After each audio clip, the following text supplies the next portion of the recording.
C'est la deuxième année, nous sommes arrivés au printemps et nous avons un premier mariage. En premier, la récolte du seigle qui peut se faire à la faucille ou à la faux, et la faux est tout de même plus efficace. Au total, j'ai récupéré 1442 graines de seigle. Ma grange se trouve ici et j'aimerais placer les champs derrière. L'abri à âne va probablement gêner et je vais devoir le déplacer.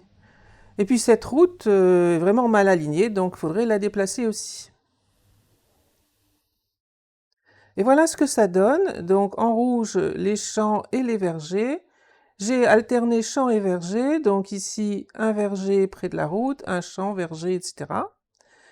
Les longueurs, pour le verger, il fait 8 de long et 1 de large. Et pour le champ, il fait 16 de long et 4 de large. Et j'ai 4 champs au total. J'avais laissé des baies au sol, elles ont pourri, donc je vais pouvoir faire pas mal d'engrais. Au total, je vais avoir 223 engrais et il m'en manque donc une trentaine pour mes 4 champs. Après la récolte de seigle, j'ai de quoi faire de la nourriture pour animaux. Il faut débloquer le plan et j'en fais 80 environ. Et voilà ce que ça donne, les champs sont placés et la disposition me convient bien. Par contre, cette maison, c'est la mienne, c'est la première que j'ai placée, va gêner et il va falloir probablement la détruire. Ah, le printemps, c'est l'heure de payer les taxes. Et voilà, Mirogold est content. Je termine la quête, le marketing médiéval. J'achète un peu de fumier pour compléter mon engrais. Et je vends des calottes. Ça me permet d'avoir une réserve de pièces pour la suite.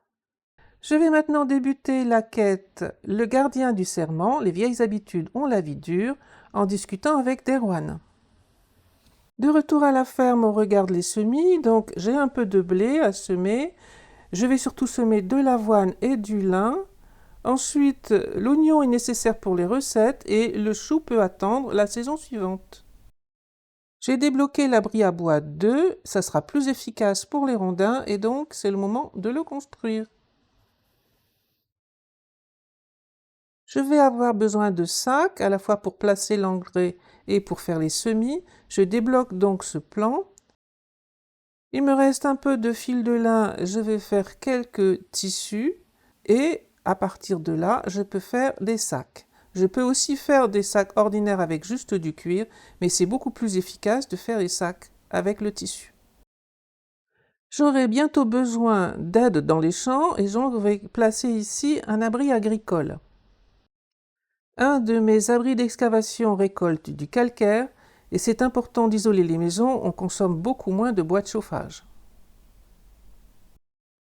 J'ai placé un entrepôt de ressources ici, en fait, pour réserver la place d'une future taverne, en espérant arriver jusqu'à la taverne. Autour de la taverne, j'aime bien placer des tables et on a besoin d'un espace plat. J'espère que là, ça sera suffisant. Les villageois aiment bien s'asseoir autour d'un feu de camp, donc je vais acheter ce plan. Il faut là aussi le placer dans un endroit à peu près plat, donc on va dire ici. Autour, j'aime bien placer des petits morceaux de route, comme ça permet de dégager les pierres, les buissons, et avoir un espace un petit peu, on va dire, convivial. Et puis, il faut de quoi s'asseoir, pour le moment, juste des souches. Et là aussi, il faut réussir à les placer, c'est pas toujours parfait, mais plus ou moins droit.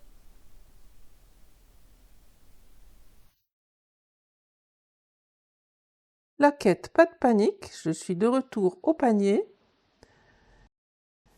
Et cette fois, il faut 10 brochets. Les interactions de romantisme avec ce villageois sont pas très faciles à choisir. Il n'aime pas les blagues, apparemment.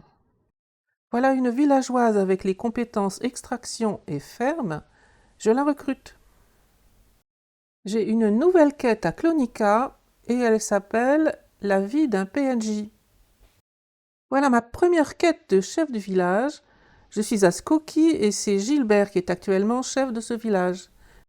La quête s'appelle les braises de la rébellion. Elle se déroule en plusieurs étapes et la première étape est donc l'arrière-chambre. J'ai une deuxième quête à ce coup-ci et celle-ci s'appelle le lard ou la vie. Pour la quête les braises de la rébellion, il faut commencer par convaincre Dalton de nous laisser passer la porte. Et il y a plusieurs choix à ce niveau, là j'ai choisi la cupidité. Derrière la porte, on trouve 3 personnages, des petites choses à looter, mais surtout une arbalète et des flèches qui nous serviront pour la suite. La quête se continue en allant voir, cette fois, Gilbert. On enchaîne avec une troisième étape, le cerveau de l'opération, et on va parler à Elena.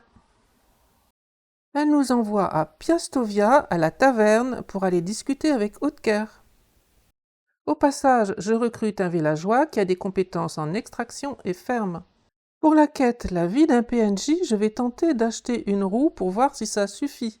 Et effectivement, je n'aurai pas besoin d'aller tuer un bison, en tout cas pas pour cette quête. Pour la quête Le lard ou la vie, je passe voir Senowin, même si je n'utiliserai pas son remède. Je passe voir Oetker à la taverne pour la quête Les braises de la rébellion, et j'ai choisi de m'orienter vers la suite de la quête qui s'intitule « Il faut sauver le soldat Oetker ». Je cherche des blaireaux pour la quête Le lard ou la vie. Voilà un premier lieu, et je trouve facilement un premier blaireau, même s'il n'est pas tout à fait facile à tuer. Il a fallu pas mal de patience pour voir arriver et revenir surtout le deuxième blaireau. Et puis il n'y en a plus à cet endroit-là, donc je change de lieu pour un troisième blaireau. Et là, c'est facile, j'en vois un tout de suite. Retour à Piastovia pour que Slavomira me fasse le remède. Et voilà, je peux donner le remède à Herm et on attend la saison suivante. La suite de la quête Les braises de la rébellion consiste à convaincre les 3 associés d'Oetker de laisser tomber. En tout premier, on va essayer de convaincre Thomas. Oetker l'a obligé à se joindre à son complot à cause d'une lettre qu'il lui a dérobée. Et donc on va aller chercher cette lettre dans la caverne qui se trouve là-bas. On grimpe et on finit par arriver à la caverne. Il n'y a pas grand-chose dedans, mais effectivement, on trouve la lettre. Et Thomas s'en va. Il reste maintenant 2 associés, le suivant c'est Burt. On le suit dans un endroit tranquille et on arrive à le convaincre qu'il n'est vraiment pas destiné à participer à cette mission. Il reste Wilhelm, mais lui, il est vraiment bien décidé à tuer le roi. On arrive juste à le convaincre de le faire discrètement et tout seul en utilisant du poison. Et il nous faut aller voir le fou furieux au fond du marais. Et c'est l'été. On a la visite d'un marchand ambulant qui me propose des conseils en diplomatie, et ça m'intéresse beaucoup. Donc je vais dépenser 200 pièces d'argent, mais en contrepartie, je reçois 1000 points d'expérience en diplomatie, et ça vraiment, ça m'arrange. On a aussi un mariage et une épouse enceinte. Ça me fait gagner 3 points en diplomatie, j'en prends un pour essayer d'avancer un peu plus vite, un sur charmeur pour essayer de convaincre mon futur mari, et un en troc pour les échanges financiers. Les cochons sont adultes, j'ai besoin de fumier, donc on va en prendre autant qu'on peut.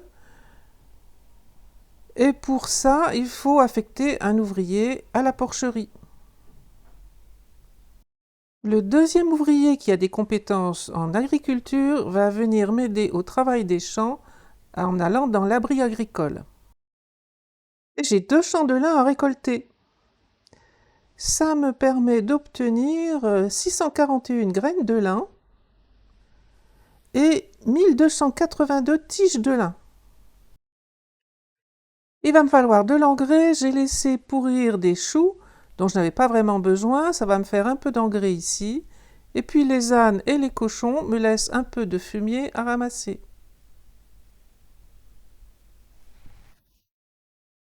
La récolte de lin me permet de faire 256 fils de lin. Ça me donne un niveau en production et je vais en profiter pour faire des sacs pour l'ouvrier qui travaille dans les champs. Donc une douzaine de tissus. Du coup, je déverrouille la cuisine 2, ça m'intéresse de la faire assez vite. Et je fais donc 12 sacs. L'ouvrier va aussi avoir besoin de houx. Donc je débloque ici la recette pour la houe en bronze et j'en fais quelques-unes pour avoir de l'avance. Dans le champ, l'ouvrier va avoir besoin de houx, donc ça c'est fait, de sacs c'est fait aussi, de faucilles ou de faux, mais j'ai déjà fait la récolte et il n'y en a pas à faire encore cette saison. L'ouvrier va maintenant mettre de l'engrais pour préparer ce champ et moi je vais le programmer pour la suite. Dans l'onglet Gestion pour les champs, on est donc sur le champ 4 et on veut indiquer que l'on souhaite semer du chou en été, donc c'est la saison dans laquelle on est. On voit que on a donc une alternance de récolte d'oignons et de semis de choux. Ne pas oublier de sauvegarder et on s'assure que pour ce qui est du printemps, on a conservé les oignons. Un petit point sur les ouvriers. Dans l'abri d'excavation, j'en ai deux, dans 2 abris d'excavation et 2 ouvriers à chaque fois. Dans l'abri à bois, eh bien, je viens de le passer au niveau 2, il n'y a qu'un seul ouvrier pour le moment. Au puits, j'ai besoin de personne, je prends l'eau moi-même. Pavillon de chasse, il est toujours niveau 1 et il y a 2 ouvriers dedans. Abri agricole, il y a juste un fermier, mais ça me suffit pour le moment. Personne à la grange, je ferai les traitements moi-même. Pour l'abri à âne, on a besoin de personne, en fait, il n'y a pas de récolte à faire, il faut juste que j'aille ramasser le fumier et mettre de la nourriture au besoin. À la porcherie, j'ai bien un ouvrier qui me ramasse du fumier. Dans les ateliers, couture, cuisine, etc., j'ai personne, parce que je le fais moi-même. Voilà une villageoise qui a une compétence en extraction et elle va faire une bûcheronne pour l'abri à bois. J'aimerais progresser vers la mine et pour faire ça, il me faut de la technologie de construction. La mine est là en bas et encore un peu loin. Donc pour commencer, je vais déjà passer la grange au niveau 2. Ça ne suffira pas, mais ça sera un début. Et puis dès que je peux, je passerai la cuisine aussi au niveau 2. J'ai toujours du mal avec les interactions de romantisme. Donc là, on part de 40% et on finit par arriver péniblement à 51%. La raison pour laquelle je continue de m'obstiner avec ce villageois, c'est qu'il est complémentaire par rapport à moi, avec une compétence en chasse et en diplomatie. J'aimerais délimiter les champs avec une clôture. Il y en a 2 qui m'intéressent, en bâton ou en osier. Celle-là est un peu moins coûteuse. En osier, ça coûte 8 bâtons, mais je préfère celle-là, elle est plus jolie. On va placer au mieux une clôture au bout. Elle est là temporairement, histoire de pouvoir avoir un alignement.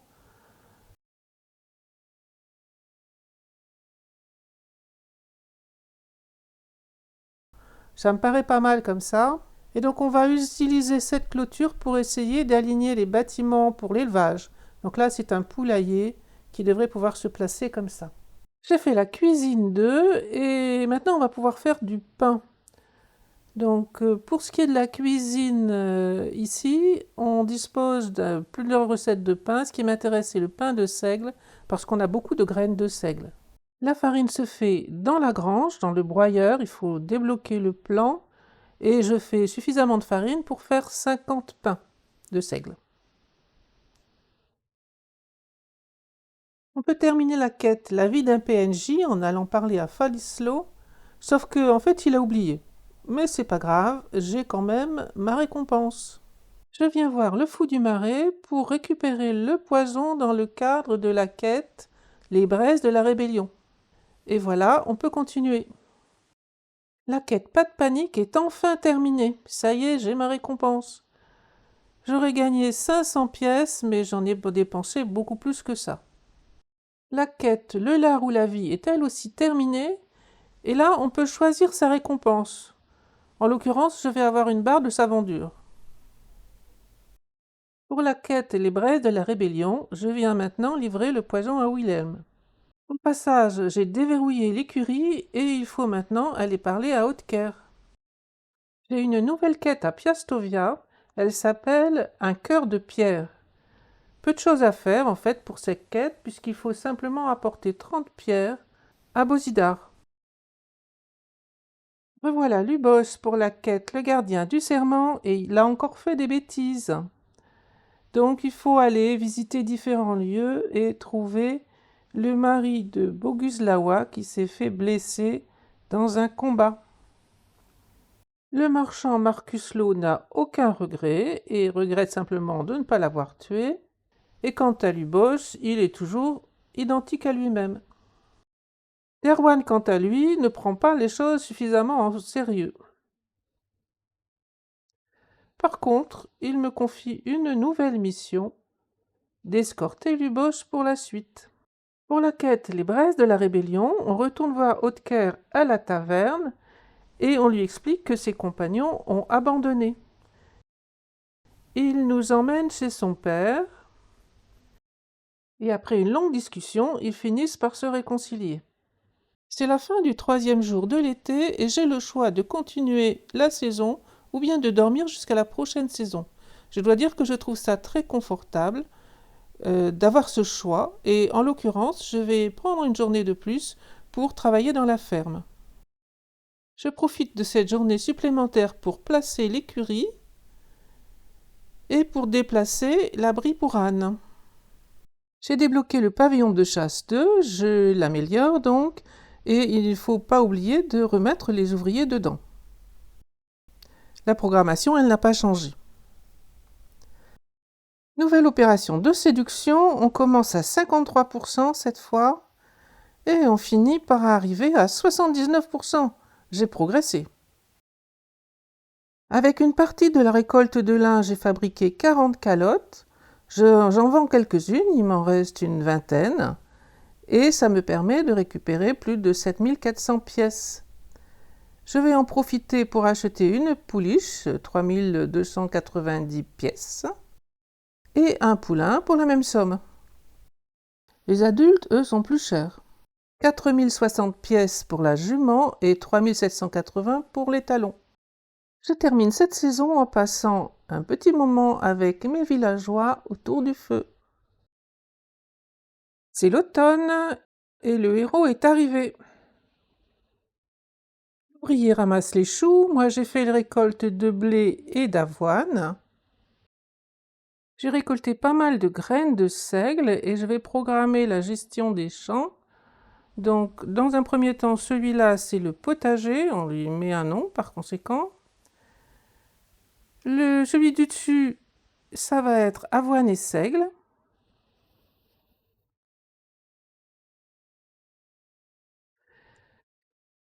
Pour le potager, on va donc indiquer que l'on veut semer uniquement de l'oignon au printemps et plus de blé. Et puis pour l'été, a priori du chou partout, je n'aurai pas forcément besoin d'autant de choux, mais ça peut faire de l'engrais au besoin. Pour le champ avoine et seigle, eh bien on va indiquer que l'on veut semer du seigle maintenant qu'on a fait la récolte d'avoine. S'il y a assez de place, j'aimerais faire un champ supplémentaire pour le blé ici et probablement détruire la maison. Est-ce que je vais enfin le convaincre de m'épouser? On commence à 79% d'infection. Apparemment, il aime les compliments. On y est presque, 90%. Enfin, ça y est. Il reste plus qu'à choisir la dernière interaction et se marier. Et voilà la cinématique du mariage.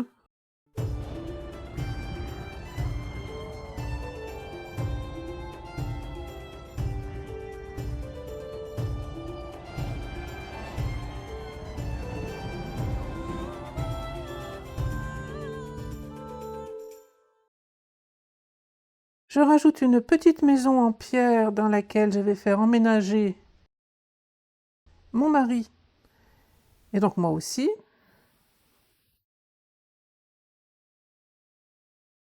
Je n'oublie pas de vider le coffre de la première maison et puis je la détruis. Et j'ai tout juste la place de placer un champ supplémentaire 16 x 4 qu'il faudra que je laboure pour que les ouvriers le préparent. Pour ce qui est du travail dans les champs, il me manque de l'engrais, donc il va falloir que j'aille en acheter. Je recrute un ouvrier de plus, il a la compétence agriculture et je le place temporairement dans l'abri agricole, on verra à le déplacer plus tard. De retour à la ferme après avoir acheté de l'engrais, voyons où j'en suis au niveau technologie.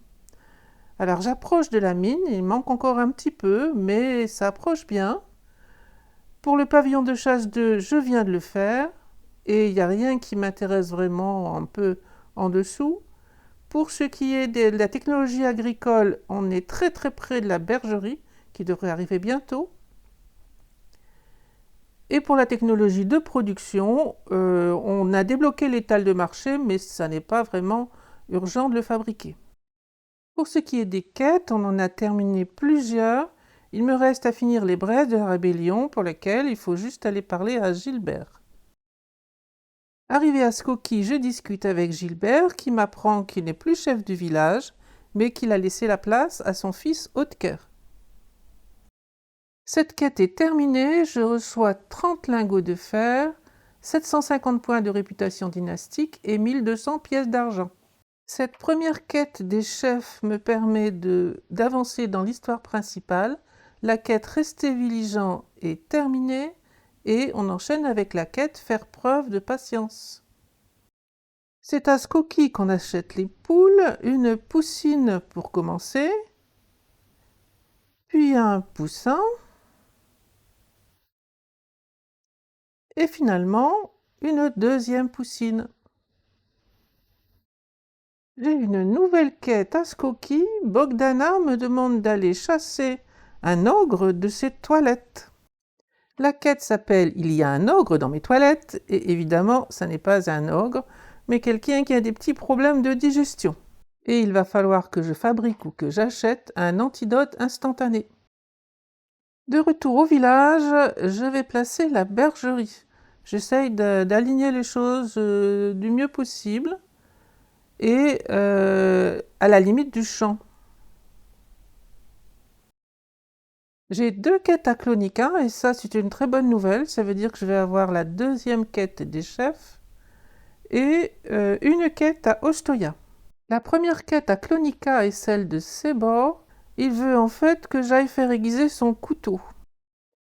Le couteau s'appelle Coupe-souffle et la quête s'intitule Garder le tranchant bien aiguisé. La deuxième quête de Clonica m'amène à discuter avec Jaropelk, qui est le fils du chef du village. La quête s'appelle Le fils de la louve, un héritier en poire au doute, et je le suis jusqu'au camp des chasseurs pour une beuverie agrémentée de fromage que je vais voler au bûcheron. Pour finir, je raccompagne à Jaropelk complètement ivre jusqu'à chez lui, et il me reste à attendre le lendemain. En route pour Ostoya, je m'arrête à Piastovia pour acheter un antidote instantané. Arrivé à Ostoya, je tombe sur un voyageur. J'hésite un peu, mais je finis par le recruter. Et il s'avère qu'il a des compétences intéressantes. Je le mets temporairement à l'abri pour Anne, mais il faudra que je fasse un atelier d'herboriste, il y serait très bien. Et j'achète 3 agneaux, un mâle et 2 femelles.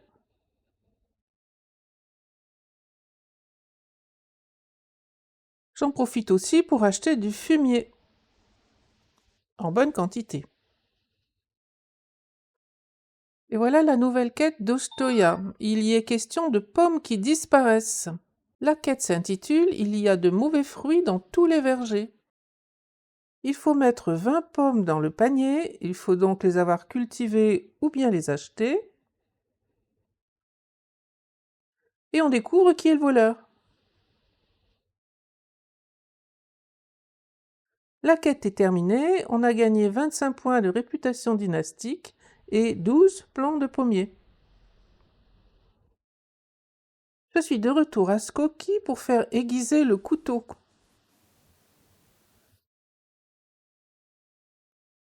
Et ça me coûte 100 pièces. Il est maintenant temps d'aller voir l'ogre dans les toilettes et d'enquêter sur la tourte qui l'a rendu malade. Je gagne 150 pièces et la quête est terminée, ce qui me permet d'obtenir 200 points de réputation dynastique. Les ouvriers ont terminé leur journée de travail, c'est la fin du 3e jour de l'automne. Le champ de seigle a été entièrement semé. Le champ de blé aussi.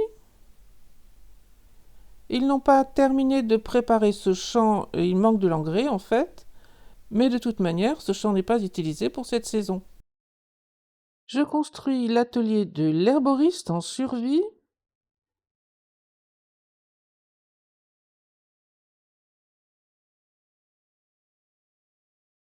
Et j'y installe le voyageur que j'ai recruté à Ostoya.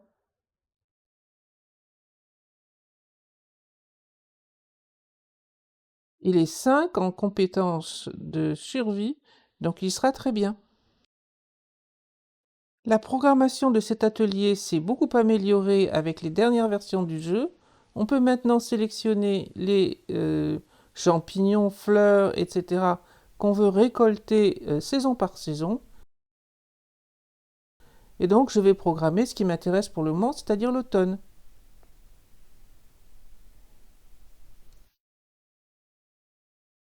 Je suis toujours sur des saisons de 5 jours et là c'est la 4e journée de l'automne. Il faut maintenant que j'avance sur une quête qui patiente. Le gardien du serment, les vieilles habitudes ont la vie dure.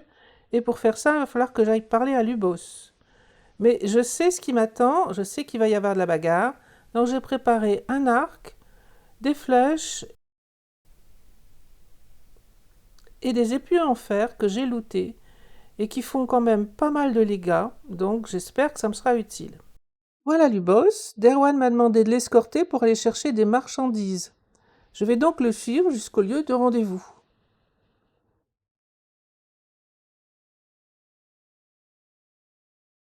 Lubos s'est arrêté, nous sommes au sud de Piastovia, à cet endroit-là, et nous allons en direction de cette ruine qu'on a explorée en fait en début de partie.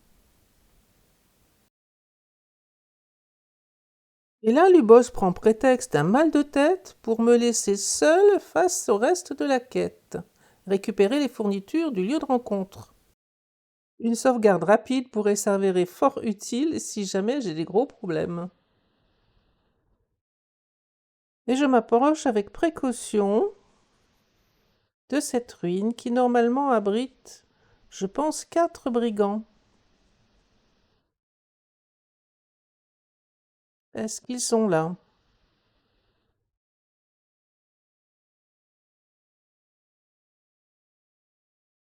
Ah oui, là on voit bien la barre qui indique un fendeur lâche.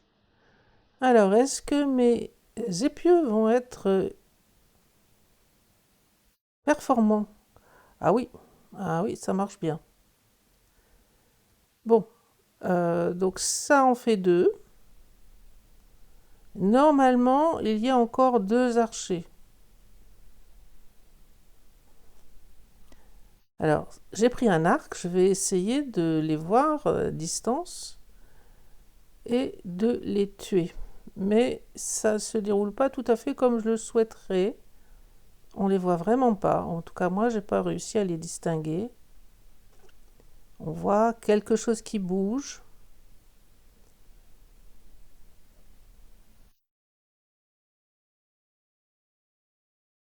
Ah, et finalement, c'est eux qui arrivent à me voir et à m'envoyer des flèches. Là, je l'ai vu, effectivement, mais j'ai pas réussi à le toucher. Oh! Et je prends des dégâts. Donc, on va essayer une autre solution. D'abord, une retraite. Et les flèches arrivent jusque-là. Donc, on va se mettre en sécurité le temps de réfléchir à quoi faire d'autre. Donc, j'essaye une autre technique qui consiste à essayer de les surprendre en contournant la maison et en fonçant sur eux le plus vite possible.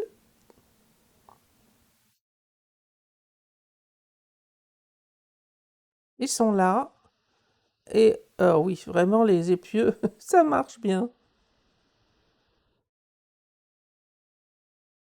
Bon, ben voilà, il y avait effectivement 4 brigands et je les ai tués en prenant un peu de dégâts, mais pas trop. Alors, je rappelle quand même que j'ai fait un choix de paramétrage pour diminuer le nombre de points de vie des bandits et le nombre de dégâts. Ils sont seulement à 30%. Donc évidemment, ça facilite les choses. Mais comme je suis très mauvaise au combat, on fait comme on peut. Après avoir dévalisé les bandits et looté 2 ou 3 petites choses, je tombe sur les fournitures manquantes qui peuvent aussi être repérées avec le mode inspection. Et j'obtiens un parchemin qui contient la liste de ces fournitures que je dois aller porter à Derwan.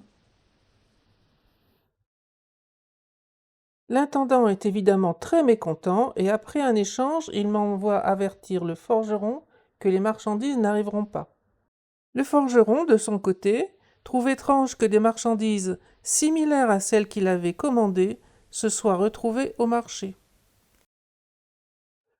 J'informe Derwan, qui finit par se rendre compte que Lubos lui a joué un bien mauvais tour, et il me demande de le suivre jusqu'à son entrepôt.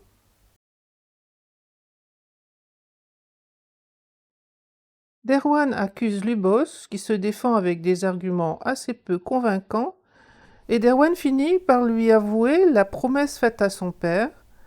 Ça calme un peu Lubos, mais Derwan, de toute façon, est décidé à le renvoyer.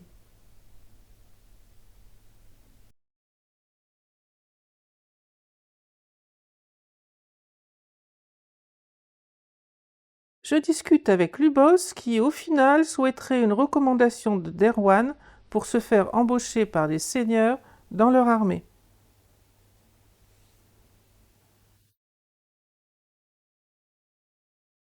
Je transmets la demande de Lubos à Derwan, qui l'accepte relativement facilement.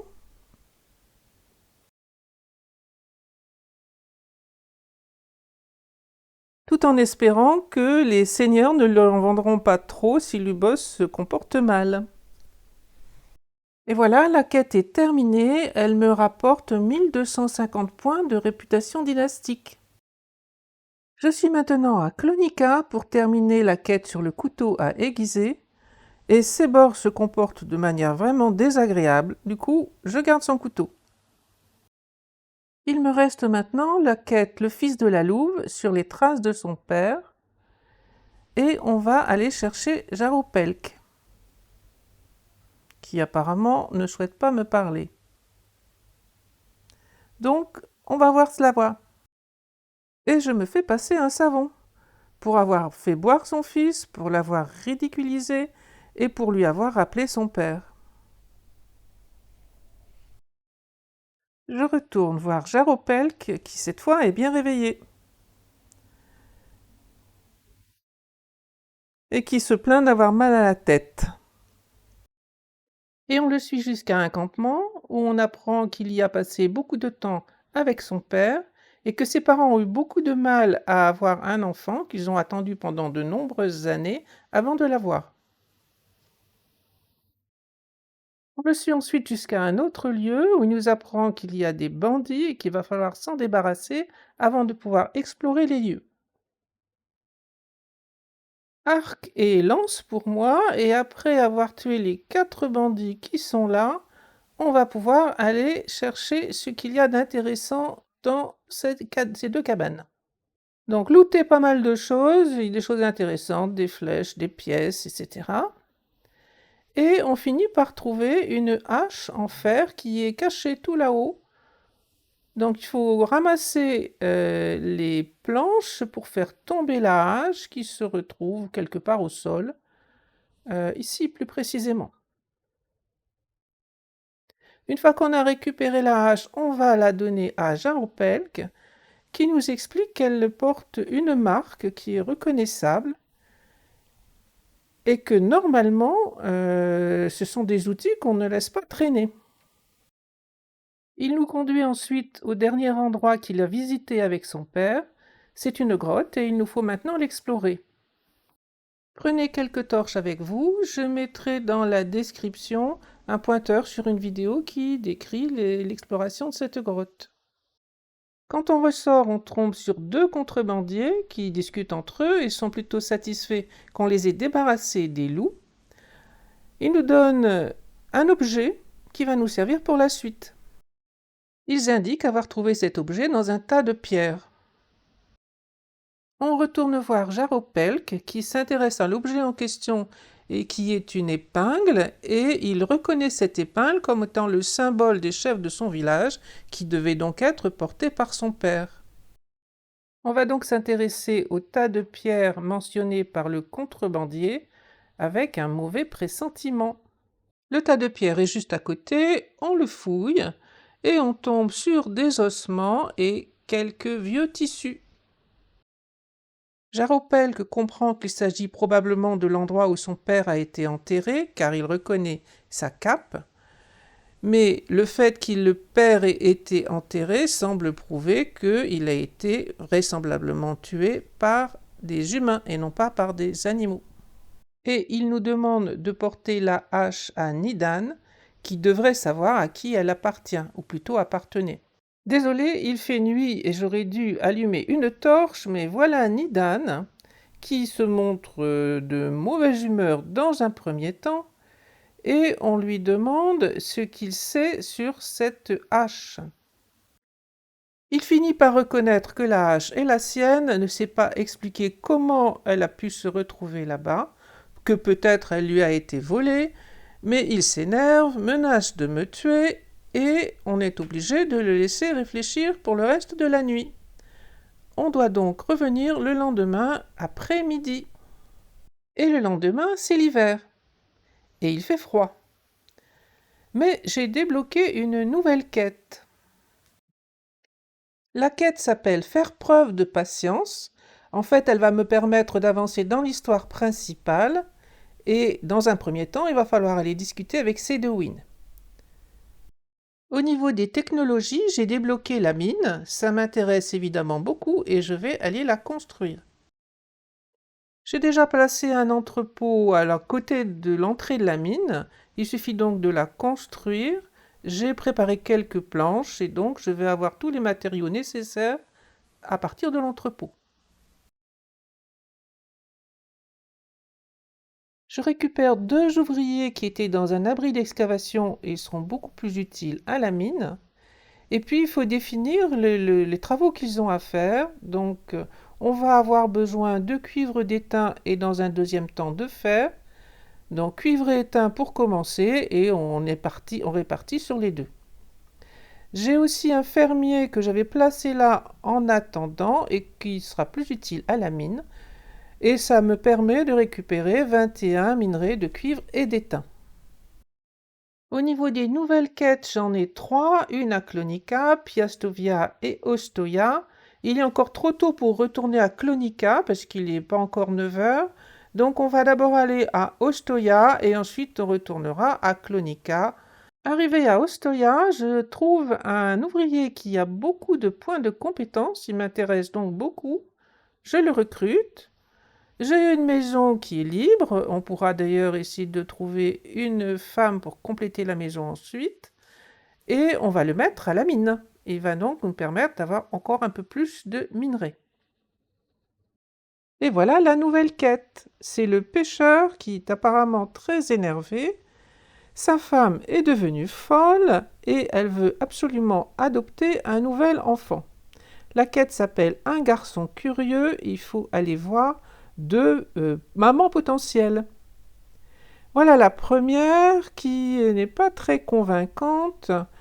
Elle veut adopter cet enfant, c'est une mère expérimentée, mais elle pense que l'enfant est une fille. Or, en fait, c'est un garçon.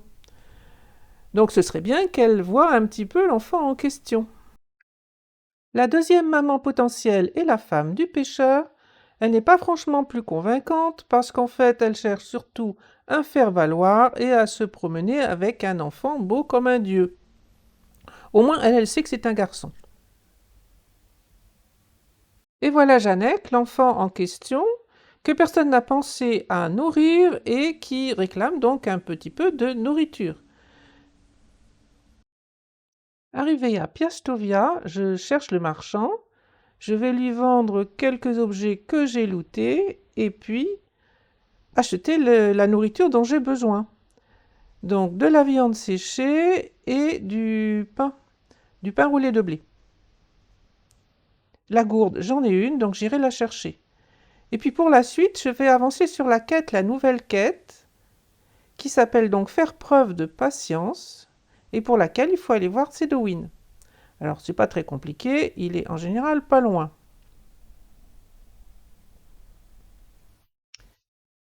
Et qu'est-ce qu'il nous raconte?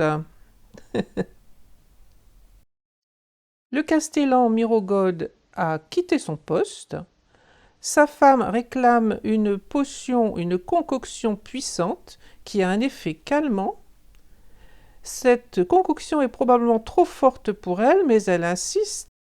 Et Cédowin a besoin de 3 ingrédients qu'il va donc falloir que j'aille chercher, en faisant attention de ne pas se faire tuer. La quête faire preuve de patience est terminée, mais on va avoir plusieurs nouvelles quêtes qui sont apparues ici. Un appel à l'action, l'essence du marais, la fleur sempervirente et l'icor mystérieux. Mais on va déjà terminer la quête Le Fils de la Louve avant d'aller plus loin. De retour à Clonica, j'ai une nouvelle quête. Les chasseurs la traitent comme une enfant. Il y a des ours qui menacent ses abeilles et elle veut apprendre à tirer à l'arc. Il faut donc essayer de convaincre les chasseurs. La quête s'appelle « Je veux devenir archère » et on va l'activer pour regarder ce qui est nécessaire. En tout premier, parler à Sébor.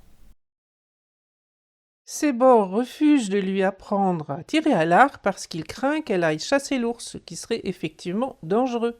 On retourne donc la voir, et non, on ne l'a pas convaincue, mais en fait, on trouve que c'est pas du tout une bonne idée d'aller combattre un ours. Et par contre, on s'engage à aller le faire nous-mêmes. Il va donc falloir que j'aille tuer cet ours. Pour la quête, le fils de la louve, Jaropelk a digéré les découvertes qu'on a faites. Il souhaite savoir ce que Nidan nous a dit sur la hache, et il est en fait surpris d'apprendre que la hache appartient à Nidan. Il considère que Nidan est peut-être honteux d'avoir perdu sa hache et ne comprend pas pourquoi sa mère serait mêlée à l'histoire. Il voudrait savoir comment son père est mort et nous demande de confier les restes de son père au chirurgien barbier pour qu'il puisse les examiner. C'est le 2e jour de l'hiver et je viens voir Cédowin qui est parti se coucher apparemment, pourtant c'est le matin, pour qu'il examine les ossements. Il est déçu de ne pas avoir de corps mais seulement des ossements. Il trouve plusieurs entailles profondes et considère donc que c'est un homme d'âge moyen qui a été assassiné et qui était en vie il y a quelques années. Ensuite, je retourne voir Janek pour la quête Un garçon curieux et je lui donne à manger et à boire. Les 2 familles n'y ont pas réussi à se mettre d'accord, on lui a dit qu'il devait choisir et il me demande mon avis. En fait, c'est pas très facile parce qu'aucune des 2 solutions ne semble la bonne. Il décide donc de réfléchir et je dois revenir le voir le lendemain matin. Je retourne voir Jaropel qui en déduit que les ossements sont ceux de son père et qu'il faudrait les rendre à sa mère, mais il a trouvé bizarre le comportement de celle-ci. Il était pratiquement certain que son père était mort de froid, mais en fait, avec ce qu'il vient d'apprendre, des blessures profondes infligées par une grande force, une hache ensanglantée et un corps caché. Et il en déduit qu'il faut aller interroger Nidan. Il y a une discussion assez longue. Jaropelk accuse Nidan d'avoir tué son père, l'autre reconnaît l'avoir fait, mais est incapable de dire pourquoi et indique simplement qu'ils étaient sous tous les 2 et que quand il s'est réveillé, le père était mort.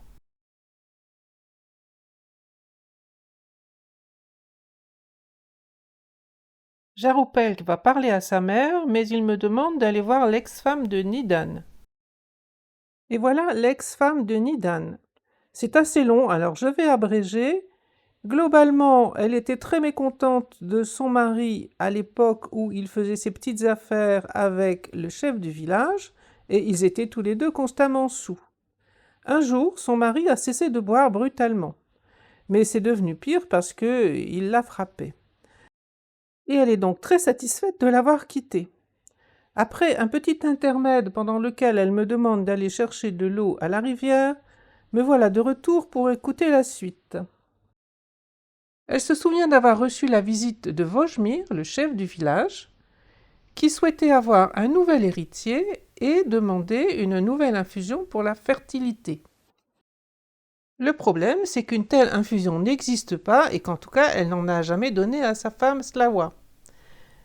Du coup, Vojmir comprend immédiatement qu'il y a un problème et qu'il doit aller parler avec sa femme. Elle nous donne des fragments de parchemin qui nous serviront pour la suite.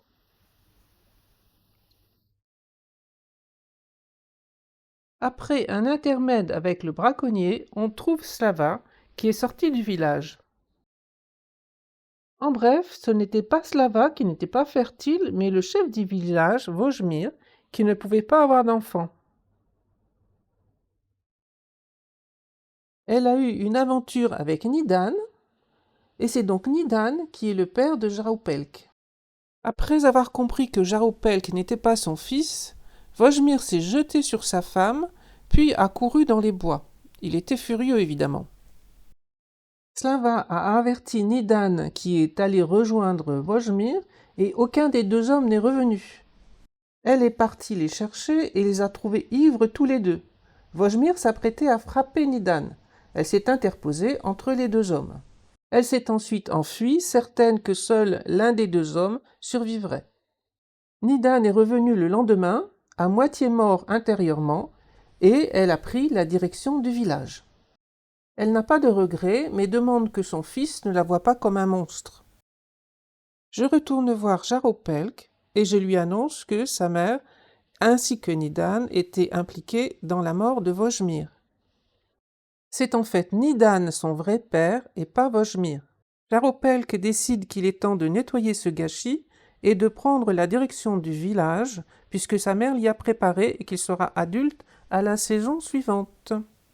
Il me demande mon avis et je choisis la réponse 3 pour lui permettre de passer à la suite. Et il faudra revenir parler à Jaropelk à la saison prochaine.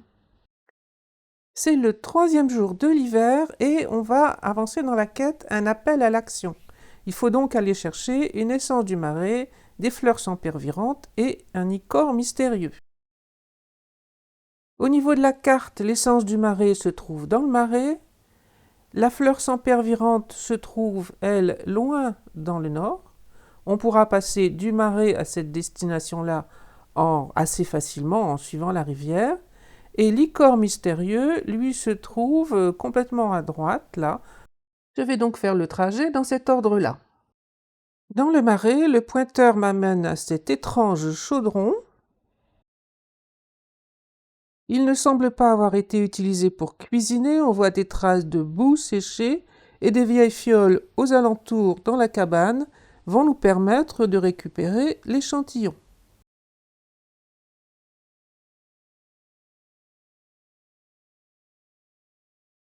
Je me dirige ensuite vers la fleur sempervirante, on avait repéré sur la carte, en longeant la rivière. Et il faut faire un peu attention parce qu'on va rencontrer des loups. Heureusement, mon petit âne me permet de les semer. On arrive sans encombre ensuite au pied de cette falaise. Et on trouve la fleur en question, ici, au-dessus des rochers.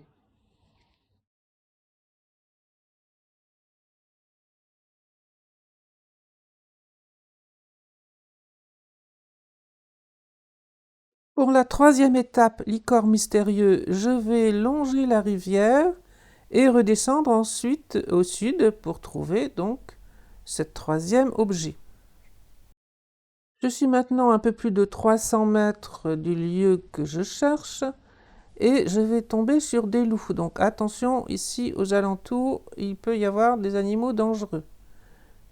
Des loups de nouveau, je vais essayer de les éviter, mais cette fois je suis presque arrivée, un peu plus de 100 mètres. Et voilà le marchand qui nous intéresse.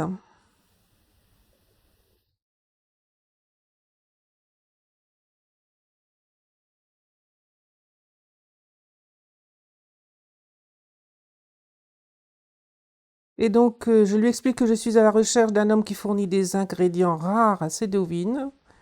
Il confirme que c'est bien lui. Cédowin est débordé et ne pourra pas venir récupérer les ingrédients en personne. Il est d'accord pour nous les fournir, mais il veut un petit service en échange. Et plus particulièrement, il faut aller chercher sa poêle en fer, que son compagnon est parti nettoyer. N'oubliez pas de looter les objets aux alentours, vous y trouverez entre autres un arc et des flèches qui pourraient vous être fort utiles pour la suite.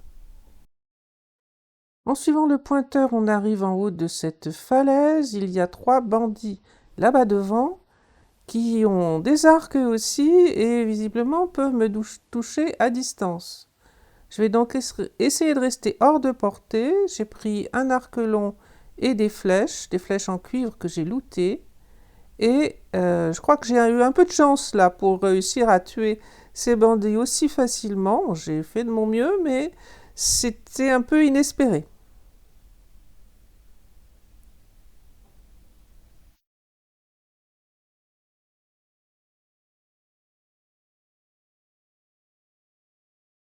Une fois que les bandits sont morts, on descend récupérer la poêle.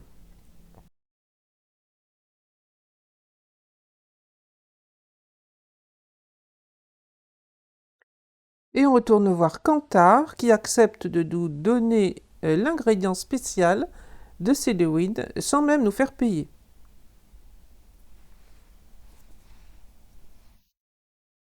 Retour à Piastovia en essayant d'éviter les loups et en rattrapant la route qui se trouve là.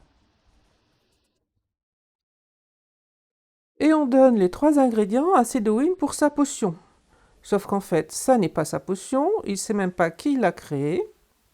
Ça l'inquiète un peu de ne pas savoir les effets à long terme, d'autant plus que cette fois, c'est la femme du Castellan qui a commandé la potion. Il n'a pas le temps de préparer la concoction maintenant parce que de nombreux villageois sont malades, ils sont victimes d'hallucinations auditives et même de crises de paranoïa. Quelqu'un a rapporté avoir entendu des bruits comme si un monstre grattait les murs. Ça ne fait que commencer, il y en aura d'autres. Est-ce que vous pourriez aller prélever un échantillon d'eau au puits de la ville? C'est le seul indice qui expliquerait une propagation aussi rapide. La quête Un appel à l'action est terminée et on a une autre quête qui consiste à prélever un échantillon. Cette quête s'appelle Englouti dans les ténèbres, le répit artificiel. Je vais m'arrêter là pour cette saison d'hiver, sur 3 jours donc. Je vais m'asseoir avec mes villageois autour du feu. J'espère que vous avez apprécié la vidéo et à bientôt j'espère pour une prochaine vidéo.